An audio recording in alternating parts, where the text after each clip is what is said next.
Check, check, check, check. Chicken.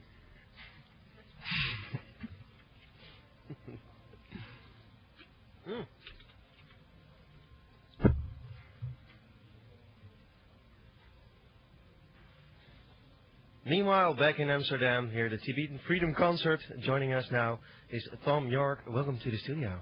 Hello. Hi. Hey, you played the Tibetan Freedom Concert before, right? Yeah, we're regulars. Why is that? It's got caught up in it really. It's something we believe in. You know, it's important. Yeah, but how did you get caught up in it? I got asked. It's quite easy really, and I'd kind of been reading about it before anyway, so it sort of happened all roughly at the same time, which was a bit odd. You read a book by Gordon Gyatso, right? Yeah, there was another one as well, which was A.F. Thurman, his translation of Tibetan Book of the Dead, which is very full on, very difficult to read. Do you have any easy options for me? Easy options? Oh, definitely Gordon Gyatso's looks a lot better. Yeah, I think yeah.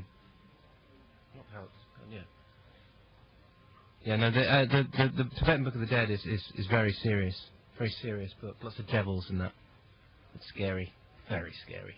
Hey, you're appearing solo here, right? No, Johnny's here actually. Too chicken to do it on my own. So you're not appearing just by yourself? No. He's going to do a barefoot routine apparently. Hey, it's getting really big now, the Tibetan Freedom Concerts. Last time I saw you was in New York 2 years ago. Yeah. And now there are four concerts at the same time. Yeah. It's really growing. Did you expect that when you went up on stage in New York? Well, the first one, I was totally caught up in the first one. The atmosphere was really, really cool in New York. And then in Washington it was very weird. I mean, because like the first day there was a sense of something funny in the air, and then the sky went green, and then there was lightning and that. That was a most peculiar weekend. Yeah, because really a girl got hit by lightning, right? Yeah, that's right. Was it during your show? No. But you witnessed it. You saw it.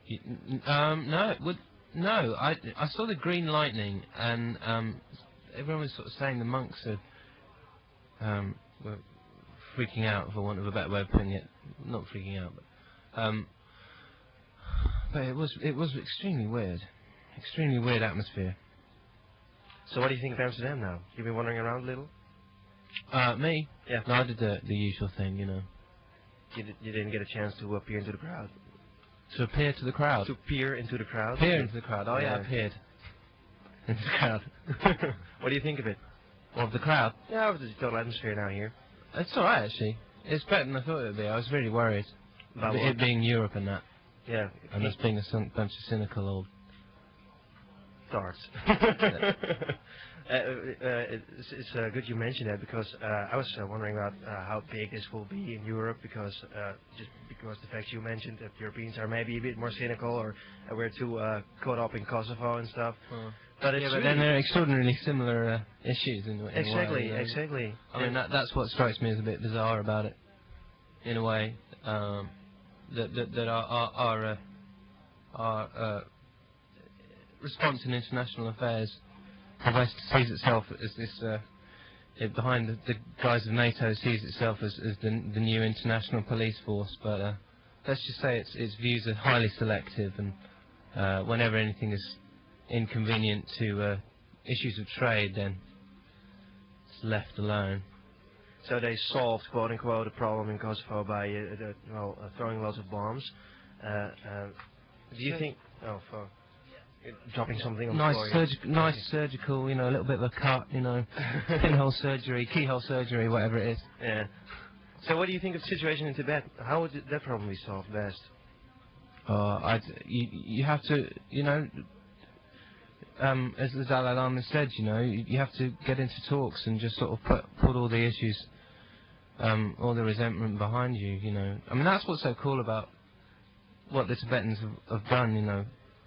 The non-violence issue is the massive difference between that and Kosovo, say, you know, where because of what the KLA did in Kosovo, you know, the Serbians had an ammunition for justifying their, you know, in the propaganda war, whereas the bottom line is that Tibet doesn't provide any ammunition for anybody to sort of, you know, to build up horror stories about them, you know, because they practice non-violence, you know, the Chinese are seen for what they are, and seen that their actions are seen for what they are, you know, it should be a real inspiration, I think.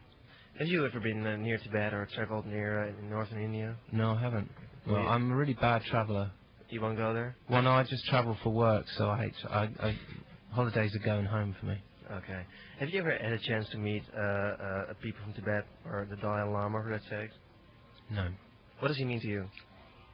What is Dalai Lama? I just think he's really cool.